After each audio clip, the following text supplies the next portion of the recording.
Hello, I wanted to come on and just share. Today is August 14th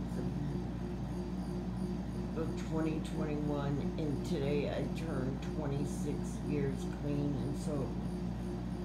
I'm feeling really good, but emotional because my husband passed away 7 months ago in December from COVID, and he's not here. And we always celebrated our anniversaries together. He passed away with 30 years sober.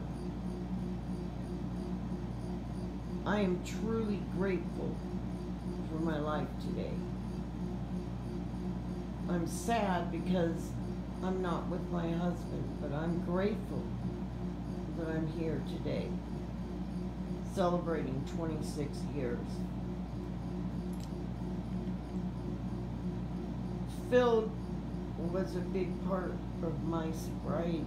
I met him when I was a newcomer, the beginning of my first sobriety, and then I had 6 months and I chose to pick up, and then fortunately I came back a week later, and I am truly grateful. I was in a park screaming and yelling and trying to kill myself, talking to God that I didn't believe in and cussing God out, and said, if you're there, help me. August 13th, God sent me an angel, a homeless lady in a park that saved my life. She didn't know me from Adam. I've shared this, so I don't want to repeat everything, but she told me her story, and her story was mine. She was being abused, and I was being abused, and she didn't know it. I got to look at her, and that was looking in the mirror. I got to look in the mirror and see myself in my future if I continued drinking and using drugs. Fortunately, that night, I called central office at midnight, August 13th at midnight, going into August 14th. I was in central office,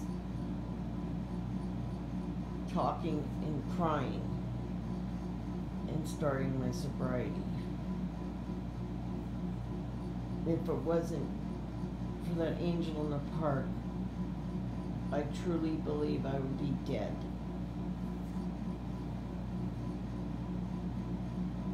God is doing for me what I cannot do for myself. I am just really blessed right now because I lived through the last 7 months and did not pick up a drink. I didn't want to pick up a drink, but when my husband died, I didn't care. I didn't care if I lived or died, and I didn't care if I stayed sober. But alcohol did not come to my mind. And it's because I grabbed on to the 12 steps to God. And I've been in the habit of picking up that heavy telephone and calling people. And that's exactly what I did. And that's exactly what I continue to do. I haven't done this program perfect. I don't even try to anymore. A long time ago, my sponsor told me to give myself permission to not be perfect.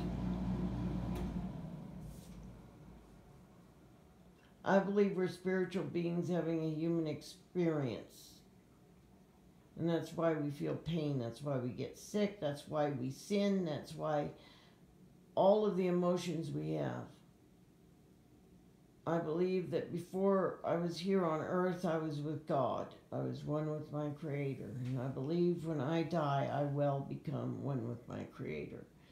I believe that that's where we all come from. And I believe that's where we will all go home to when our journey on earth is over. My husband used to say, God so loved the world that he gave the world you, and I couldn't understand that. And he didn't make that up. He heard it from a minister, but I couldn't understand it. It took me a while, but I believe God so loved the world that he gave the world you. I believe God so loved the world that he gave the world me. Because I believe that God is everything. God is the world. God is everything I see, I touch, I smell. If I think of God as being that, then I think that God so loved the world that he gave the world, you and me. So we're his children, and he put us in this world, and he is the world. So we're connected to God. We're connected to each other. When I center myself by praying and meditating, by breathing in love and peace in God and breathing out myself, that's when I can be open to be able to feel the love of God. I am so grateful for this program. The program gave me a new pair of glasses to see with. There's a book that is called A New Pair of Glasses. I was a few years sober and read it, and it just really opened my eyes. I am so grateful for the long-timers in the program that told me the truth and didn't sugarcoat it and saved my life. I feel bad because many of the long-timers have passed away. They're not here anymore. I now told that I'm a long-timer. I don't use those labels. I'm a child of God. I'm an alcoholic that doesn't want to drink and hasn't drank for 26 years. But I don't take the time as making who I am, because all it is one moment at a time. What I do in this moment will depend on what I do in the next moment. If I don't pick up a drink or a drug in this moment, chances are I won't in the next moment. If I grab onto God this moment, chances are I will grab onto God in the next moment. And it just goes moment by moment, and then minute by minute, and hour by hour, and day by day. I am truly grateful. My sponsor used to tell me how in the program they say the newcomer is the most important person in the room. And she said, the most important person in the room should be yourself. That we all should put ourselves first in order to continue to stay sober. And it doesn't mean that we're not helping other people. It means that if we put ourselves first, then we will end up helping other people, because that's what helps us to stay sober. That's why we help other alcoholics. That's why we share our story. That's why we go to meetings. That's why we greet people and welcome them. Doesn't matter if you have 1 minute sobriety or if you didn't even get in sobriety yet, or if you have 100 years. You are important, and you put yourself first. By putting yourself first, you're helping others. Because if you are there to listen to another person, that is helping you. And that's how my sponsor explained it to me.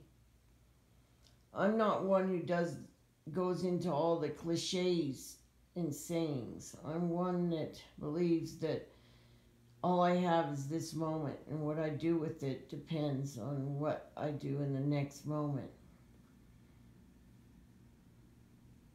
I don't put labels. I'm not a long-timer. I'm just a child of God that's sober. I don't do this program perfect. I used to try to do it perfect.